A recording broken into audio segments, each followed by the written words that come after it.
Hello, ഇന്നത്തെ breakfast ഒന്ന് share ചെയ്യാമെന്ന് വിചാരിച്ചു. വേറൊന്നുമല്ല, നല്ല ഹെൽത്തി ആയിട്ടുള്ള സോഫ്റ്റായിട്ടുള്ള ഒരു അപ്പമാണ്. വെള്ളയപ്പം പോലെ തന്നെയാണ് ചുട്ടിരിക്കുന്നത്. കുറച്ച് തേങ്ങാക്കൊത്ത്, 3 കൊച്ചുള്ളി, 2 വെളുത്തുള്ളി. ഇനി വേണ്ടത് അരിയാണ്. കട്ട്യാനം അരിയാണ് എടുത്തിരിക്കുന്നത്. ഇത് ട്രഡീഷണൽ റൈസാണ്, ഒപ്പം ഓർഗാനിക്കും കൂടിയാണ്. 1.5 ഗ്ലാസ് അരി, 1/4 ടീസ്പൂൺ പെരുംജീരകവും കൂടി ചേർത്ത് തലേദിവസം വെള്ളത്തിലിട്ട് കുതിർത്തെടുത്തിട്ടുണ്ട്. 1 ടേബിൾ സ്പൂൺ റവ 1 ഗ്ലാസ് വെള്ളത്തിൽ കുറുക്കി കാച്ചിയെടുക്കണം. തേങ്ങാക്കൂട്ട് മിക്സിയിലേക്ക് ഇട്ട് ക്രഷ് ചെയ്തെടുക്കണം. ഇതിലേക്ക് അരിയും ചേർത്ത് 1/4 ടീസ്പൂൺ ഈസ്റ്റും കുറച്ച് വെള്ളവും ആവശ്യത്തിന് ഉപ്പും കൂടെ ചേർത്ത് നല്ലപോലെ ഒന്ന് ക്രഷ് ചെയ്ത് അതിലേക്ക് കാച്ചി വെച്ചിരിക്കുന്ന റവയും കൂടെ ചേർത്ത് നല്ല സോഫ്റ്റായിട്ട് അടിച്ചെടുക്കണം.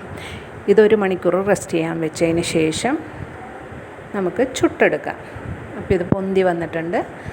ഇനി ഒരു പാൻ വെച്ച് അതിലേക്ക് നല്ലെണ്ണ തടവി ഓരോരോ തവിയായിട്ട് 1 2 ഒക്കെ ആയിട്ടിട്ട് തിരിച്ചും മറിച്ചുമിട്ട് വേവിച്ചെടുക്കാം.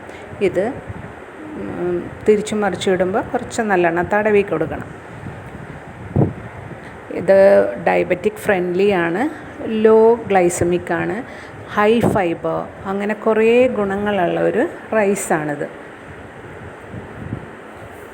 അപ്പോൾ ഇന്നത്തെ breakfast healthy friendly breakfast try ചെയ്ത് നോക്കൂ. എൻജോയ്.